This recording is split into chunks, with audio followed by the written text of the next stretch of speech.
महाराष्ट्र येथील परभणीमध्ये एका माथेफिरूने संविधान प्रतिकृतीची विटंबना केल्याने संपूर्ण महाराष्ट्रामध्ये राहणाऱ्या आंबेडकरवादी लोकांमध्ये असंतोष निर्माण झाला असून उग्र आंदोलन पेटले होते। परभणी येथे या घटनेच्या निषेधार्थ उग्र आंदोलन पेटले होते। यात शांतिपूर्ण आंदोलन करणाऱ्या एक उच्च सुशिक्षित युवक सोमनाथ सूर्यवंशी याला पोलिसांनी कॉम्बिंग ऑपरेशन राबवत अटक करून कोठडीत टाकले होते। तेथे त्याच्यासोबत अमानुष वागणूक करत त्याला जबर मारहाण करण्यात आल्यामुळे त्याचा तेथे मृत्यू झाला। ही घटना अत्याधिक संतापजनक, दुःखदायी, निंदनीय असून समाज मनाला सुन्न करणारी आहे। या घटनेत मृत्युमुखी पडलेल्या सोमनाथ सूर्यवंशी याला न्याय मिळाला पाहिजे व या घटनेला जबाबदार असलेल्या पोलीस कर्मचारी व अधिकाऱ्यांवर कडक कार्यवाही करत त्यांना निलंबित करण्यात यावे आणि या घटनेला अंजाम देणाऱ्या माथेफिरूवर देशद्रोहाचा गुन्हा दाखल करत त्याला फाशीची शिक्षा झाली पाहिजे। याकरिता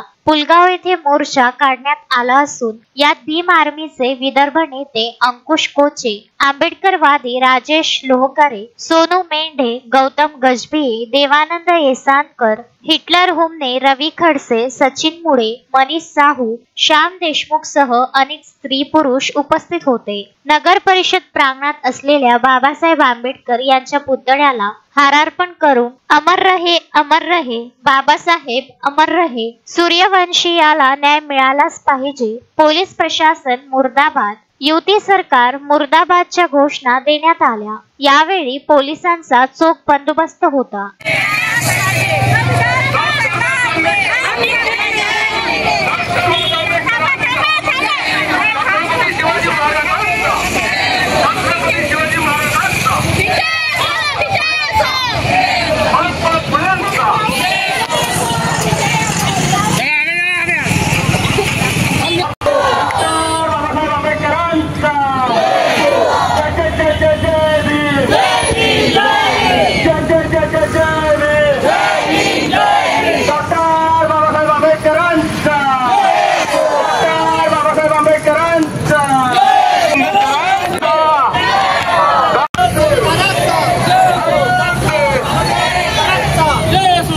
अश्विन शहा, विदर्भ न्यूज, पुलगाव।